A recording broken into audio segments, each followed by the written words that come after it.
how to fix Brawl Stars stuck on connected to server or not connecting to server.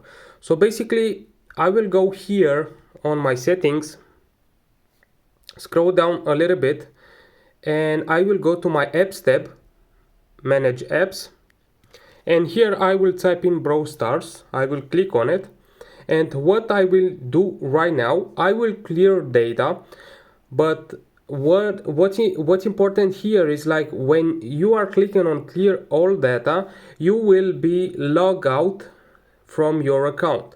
So make sure that you know all the details, because later you will need to connect it again. So right now I will click on clear all data. Okay, and right now if you are go to Brawl Stars, you will need to log in into your account and play games.